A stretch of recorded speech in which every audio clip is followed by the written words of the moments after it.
આવતીકાલથી શરૂ થશે આ 5 રાશિના જાતકોના अच्छे दिन। નમસ્કાર મિત્રો, જય માતાજી।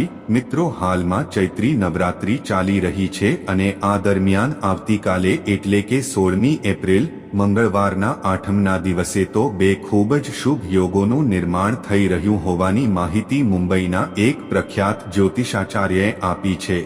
મિત્રો, મળી રહેલી માહિતી પ્રમાણે મંગળવારના દિવસે સર્વાર્થ સિદ્ધિ યોગ અને રવિ યોગ એમ બે ખૂબ જ શુભનિયાળ અને મહત્વના ગણાતા યોગ બની રહ્યા છે, જેની અસર તમામ રાશિના જાતકો પર ઓછા વધતા પ્રમાણમાં જોવા મળશે।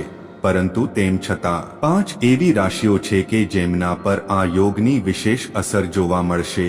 તો ચાલો મિત્રો, સમય વેડફ્યા વિના જાણીએ કે તે 5 ભાગ્યશાળી રાશિ કઈ કઈ છે। નંબર 1, વૃષભ। મિત્રો, વૃષભ રાશિના જાતકો માટે અષ્ટમીના દિવસે બની રહેલા આ બંને યોગ ખૂબ જ લાભદાયી સાબિત થઈ રહ્યા છે, તેમજ આ રાશિના લોકોને ધનલાભ થઈ રહ્યો છે। મિત્રો, લાંબા સમયથી જો તમારું કોઈ પણ કામ અટકી પડ્યું હશે તો તે પણ પૂરું થઈ રહ્યું છે। સાથે સાથે તમારી આર્થિક સ્થિતિ મજબૂત બની રહી છે અને આ રાશિના લોકો વધુને વધુ દાન ધર્મ તરફ ઝૂકશે। નંબર 2, કર્ક। મિત્રો, કર્ક રાશિના લોકોને આ બંને યોગને કારણે કરિયરમાં લાભ થઈ રહ્યો છે અને તેમની નાણાકીય સ્થિતિ પણ ખૂબ જ સારી રહેશે। આ સિવાય કોઈ પ્રિયજન સાથે તમારી મુલાકાત થઈ શકે છે, તેમજ શક્ય હોય તો તમે પીળા રંગના ફળોનું દાન કરો।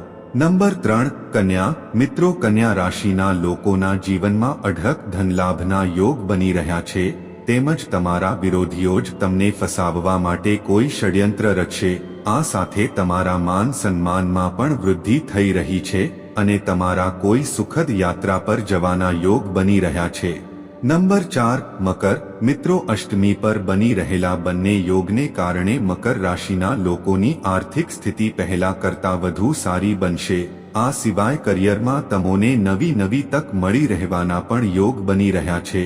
તમારા પરિવારનો માહોલ એકદમ ખુશનુમા રહેશે, જેને કારણે તમારું મન પ્રસન્ન રહેશે। Number 5, mean. મિત્રો, આ રાશિના જાતકોના બેંક બેલેન્સમાં જબરદસ્ત વૃદ્ધિ થઈ રહી છે।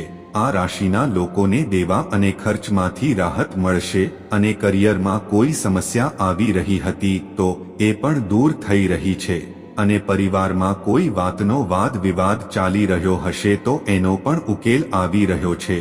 તો મિત્રો, આ હતી તે 5 ભાગ્યશાળી રાશિઓ અને મિત્રો, કોમેન્ટ બોક્સમાં આમાંથી તમારી કઈ રાશિ છે તે અવશ્ય જણાવજો।